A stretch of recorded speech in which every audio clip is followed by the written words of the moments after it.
राधे दोस्तों, हमारे YouTube channel पर आप सबका बहुत बहुत स्वागत है। आज मैं आप लोग को सुनाने वाली हूँ शनिवार की व्रत कथा।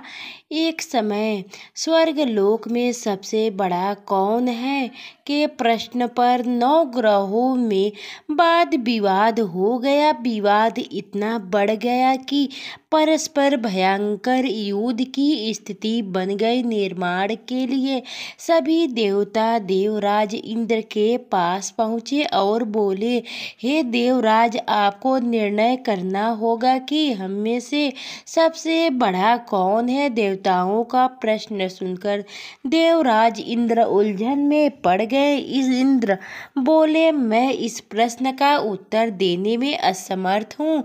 हम सभी पृथ्वी लोक में उज्जैन नगरी में राजा विक्रमादित्य के पास चलते हैं। देवराज इंद्र सहित सभी ग्रह देवता उज्जैन नगरी पहुँचे। महल में पहुंचकर जब देवराज इंद्र ने उनसे अपना प्रश्न पूछा तो राजा विक्रमादित्य भी कुछ देर के लिए परेशान हो उठे, क्योंकि सभी देवता अपनी अपनी शक्तियों के कारण महान थे। किसी को भी छोटा या बड़ा कह देने से उनके क्रोध के प्रकोप से भयंकर हानि पहुंच सकती है। अचानक राजा विक्रमादित्य को एक उपाय सूझा और उन्होंने विभिन्न धातुओं स्वर्ण रजत चांदी कांसा तांबा सीसा रंगा जसत अभ्रक व लोहे के 9 आसन बनवाए। धातुओं के गुणों के अनुसार सभी आसनों को एक दूसरे के पीछे रखवाकर उन्हें सभी देवताओं को अपने अपने सिंहासन पर बैठने को कहा। देवताओं के बैठने के बाद राजा विक्रमादित्य ने कहा, आपका निर्णय तो स्वयं हो गया है। जो सबसे पहले सिंहासन पर विराजमान है वही सबसे बड़ा है। राजा विक्रमादित्य के निर्णय को सुनकर शनि देवता ने सबसे पीछे आसन पर बैठने के कारण अपने को छोटा जानकर क्रोधित होकर कहा, राजा विक्रमादित्य, तुमने मुझे सबसे पीछे बैठाकर मेरा अपमान किया है। तू मेरी शक्तियों से प्रचलित नहीं हो, मैं तुम्हारा सर्वनाश कर दूंगा। शनि ने कहा, सूर्य एक राशि पर 1 महीना, चंद्रमा 2.25 महीना, मंगल 1.5 महीने, बुध और शुक्र 1 महीने, बृहस्पति 13 महीने रहते हैं, लेकिन मैं किसी राशि पर 7.5 वर्ष 7.5 तक रहता हूँ। बड़े बड़े देवताओं को मैंने अपने प्रकोप से पीड़ित किया है।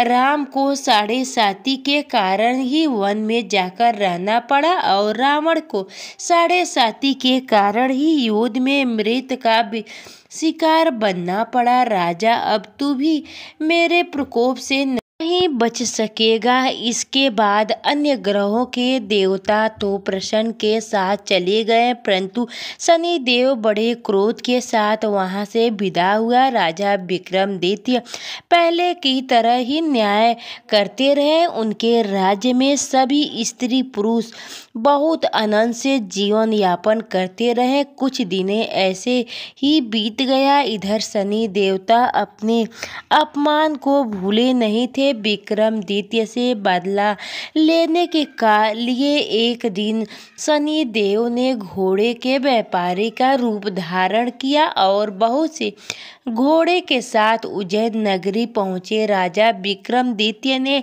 राज्य में किसी घोड़े के व्यापारी के आने का समाचार सुना तो अपने अश्वपाल को कुछ घोड़े खरीदने के लिए भेजा। घोड़े बहुत कीमती थे। अश्वपाल ने जब वापस लौटकर इस संबंध में बताया तो राजा विक्रमादित्य ने स्वयं आकर एक सुंदर व शक्तिशाली घोड़े को पसंद किया। घोड़े की चाल देखने के लिए राजा उस घोड़े पर सवार हुए तो वह घोड़ा बिजली तेजी से दौड़ पड़ा। तेजी से दौड़ता घोड़ा राजा को दूर एक जंगल में ले गया और फिर राजा को वहां गिराकर जंगल में कहीं गायब हो गया। राजा अपने नगर को लौटने के लिए जंगल में भटकने लगे, लेकिन उन्हें लौटने का कोई रास्ता नहीं मिला। राजा को भूख प्यास लग गई। बहुत घूमने पर उसे एक चरवाहा मिला। राजा ने उससे पानी मांगा। पानी पीकर राजा ने उसे चरवाहा को अपनी अंगूठी दे दी। फिर उससे रास्ता पूछकर वहां जंगल से निकलकर पास के नगर में पहुंचे। राजा ने एक सेठ की दुकान पर बैठकर कुछ देर आराम किया।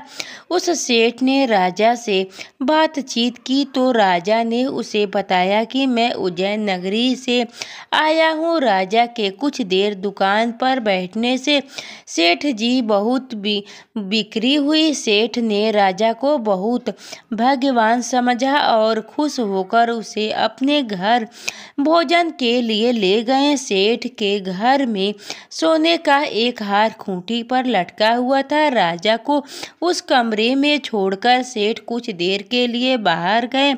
तभी एक आश्चर्य घटना घटी। राजा के देखते देखते सोने के उस हार को खूंटी निगल गई। सेठ ने कमरे में लौटकर आए तो हार को गायब देखा तो चोरी का संदेह राजा पर ही किया, क्योंकि उस कमरे में राजा ही अकेले बैठे थे। सेठ ने अपने नौकरों से कहा कि इस परदेश को रस्सी से बांधकर नगर के राजा के पास ले चलो। राजा ने विक्रमादित्य से हार के बारे में पूछा तो उसने बताया कि उसके देखते ही देखते खूंटी ने हार को निगल गई थी। इस पर राजा ने क्रोधित होकर चोरी करने के अपराध में विक्रमादित्य के हाथ पांव कटवाने का आदेश दे दिया। राजा विक्रमादित्य के हाथ पांव कटवाकर उसे नगर की सड़क पर छोड़ दिया गया। कुछ दिन बाद एक तेली उसे उठाकर अपने घर ले गया और उसे अपने कोल्हू पर बैठा दिया। राजा आवाज देकर बैलों को हटकाता रहा। इस तरह तेली का बैल चलता रहा और राजा को भोजन मिलता रहा। शनि के प्रकोप की 7.5 पूरी होने पर वर्ष ऋतु प्रारंभ हुई। राजा विक्रमादित्य एक रात मेघमल्हार गा रहा था कि तभी नगर के राजा की लड़की राजकुमारी मोहिनी रथ पर सवार उस तेली के घर से पास से गुजरी। उसने मेघमल्हार सुना तो उसे बहुत अच्छा लगा और दासी को भेजकर गाने वाले को बुलाने को कहा। दासी ने लौटकर राजकुमारी को अपंग राजा के बारे में सब कुछ बता दिया। राजकुमारी उससे मेघमल्हार से बहुत मोहित हुई, अतः उसने सब कुछ जानकर भी अपंग राजा से विवाह करने का निश्चय कर लिया। राजकुमारी ने अपने माता पिता से जब यह बात कही तो वे हैरान रह गए। रानी ने मोहिनी को समझाया, बेटी तेरे भाग्य में तो किसी राजा की रानी होना लिखा है, फिर तू उस अपंग से विवाह करके अपना पांव पर कुल्हाड़ी क्यों मार रही हो। राजकुमारी ने अपनी जिद नहीं छोड़ी। अपनी जिद पूरी करने के लिए उसने भोजन करना छोड़ दिया और प्राण त्याग देने का निश्चय कर लिया। आखिर राजा रानी का विवाह होकर अपंग विक्रमादित्य से राजकुमार का विवाह कराना पड़ा। विवाह के बाद राजा विक्रमादित्य और राजकुमारी तेली के घर में रहने लगे। उसी रात स्वप्न में शनि देव ने राजा से कहा, राजा तुमने मेरा प्रकोप देख लिया, मैंने तुम्हें अपने अपमान का दंड दिया। राजा ने शनि देव से क्षमा करने को कहा और प्रार्थना की, हे शनिदेव आपने जितना दुख मुझे दिया है अन्य किसी को ना देना। शनि देव ने कुछ सोचकर कहा, राजा मैं तुम्हारी प्रार्थना स्वीकार करता हूँ। जो कोई स्त्री पुरुष मेरे पूजा करेंगे, शनिवार को व्रत करेंगे, मेरी व्रत कथा सुनेंगे, उस पर मेरी अनुकंपा बनी रहेगी।